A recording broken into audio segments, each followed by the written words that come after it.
ওসমান হাদি চেয়েছিলেন যে বাংলাদেশ দিল্লির রাডারের নিচে থাকবে না। বাংলাদেশ হবে একটি মুক্ত স্বাধীন বাংলাদেশ, যেই বাংলাদেশের নির্দেশ দেওয়া হবে ঢাকা থেকে, দিল্লি থেকে নয়। ওসমান হাদির দুটি জিনিস তিনি চেয়েছিলেন।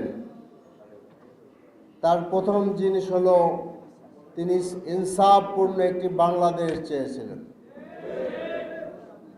আরেকটি জিনিস তিনি চেয়েছিলেন অত্যন্ত স্পষ্টভাবে, যে বাংলাদেশ হবে স্বৈরাচার মুক্ত, আধিপত্যবাদ মুক্ত।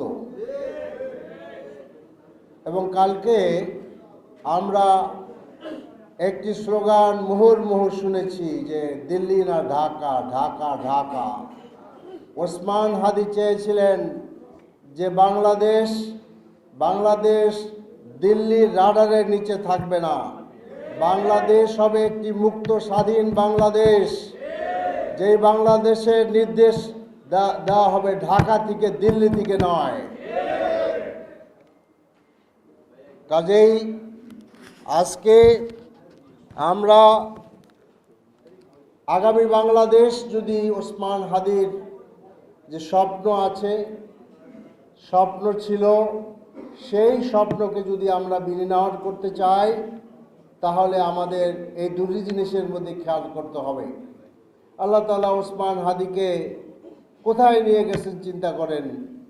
সেই কবি নজরুল, যার কবিতা তিনি পাঠ করতেন, আবৃত্তি করতেন, সেই কবি নজরুলের পাশেই তার স্থান হয়েছে, সেই ঢাকা বিশ্ববিদ্যালয় কেন্দ্রীয় মসজিদের পাশে। আর এই ঢাকা বিশ্ববিদ্যালয় সেই বিশ্ববিদ্যালয়, যে বিশ্ববিদ্যালয় থেকে এদেশের মানুষের অধিকারের কথা বারবার বলা হয়েছে। আমরা বিশ্বাস করি ঢাকা বিশ্ববিদ্যালয় থেকে এবং বাংলাদেশের সমস্ত বিশ্ববিদ্যালয় থেকে জনগণের মধ্যে থেকে বারবার সেই ওসমান হাদির আকাঙ্ক্ষার উচ্চারণ করা হবে। দিল্লি চাচ্ছে আমাদেরকে তার গোলাম বানিয়ে রাখতে, কিন্তু বাংলাদেশের মানুষ চাচ্ছে স্বাধীন সত্তা।